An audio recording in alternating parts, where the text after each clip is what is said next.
அலரி மாளிகைக்கு முன்பாக மூடப்பட்டிருந்த பாதையை திறந்திருக்கின்றோம். ஜனாதிபதி மாளிகைக்கு முன்பாக மூடப்பட்டிருந்த பாதையை திறந்திருக்கின்றோம். எதற்காக நாம் கிளிநொச்சி பாதைகளை மூடி வைத்திருக்க வேண்டும் என ஜனாதிபதி அனுரகுமார் திசாநாயக்க தெரிவித்துள்ளார். நேற்று பிற்பகல் கிளிநொச்சி விஜயம் செய்த ஜனாதிபதி அனுரகுமார் திசாநாயக்க கிளிநொச்சியில் நடைபெற்ற மக்கள் சந்திப்பில் கலந்து கொண்டு மக்கள் மத்தியில் உரையாற்றும் போது அவர் மேற்கண்டவாறு தெரிவித்துள்ளார். தொடர்ந்து உரையாற்றுகையில் அனைத்து மக்களும் சமனான உரிமைகளை பெற்றுக்கொள்ளும் வகையில் இந்த அரசாங்கம் அமைந்துள்ளது. இந்த பகுதிகளில் 30 வருடமாக யுத்தம் இடம்பெற்றது. லட்சக்கணக்கான மக்கள் இடம்பெயர்ந்தார்கள். பல கிராமங்கள் இழக்கப்பட்டன. பலர் குழந்தைகளை இழந்தார்கள். தங்களுடைய உறவுகளை இழந்தார்கள். வீடுகளை, சொத்துக்களை இழந்தார்கள். நாங்கள் எல்லோரும் சேர்ந்து ஒரு ஊழலற்ற அரசாங்கத்தை அமைத்திருக்கின்றோம்.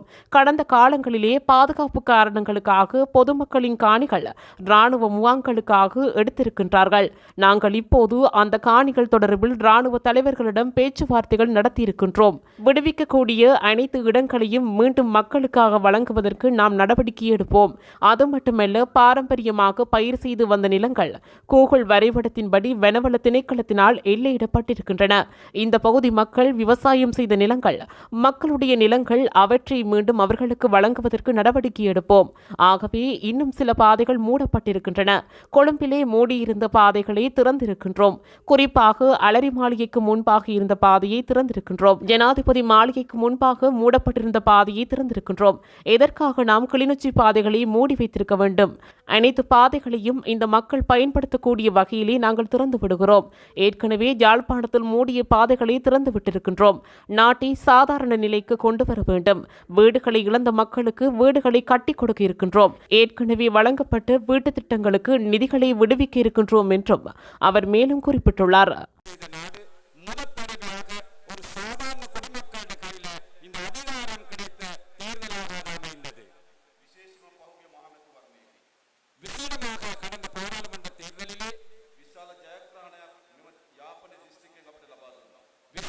ஒரு வெற்றியை இந்த யாழ் மாவட்டமும் கிளிநொச்சியும் நமக்கு பெற்றுக் கொடுத்தது.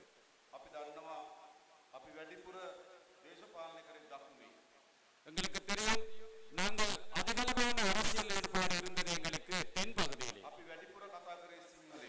கூடுதலாக நாங்கள் கலைத்தது சிங்கள மக்களை பற்றி.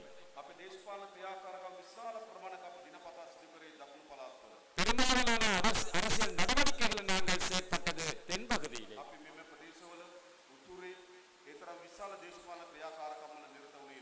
கடந்த காலங்களில் நாங்கள் வடமாகாணத்திலே அவ்வளவான அரசியல் நடவடிக்கைகள் நாங்கள் ஈடுபடவில்லை.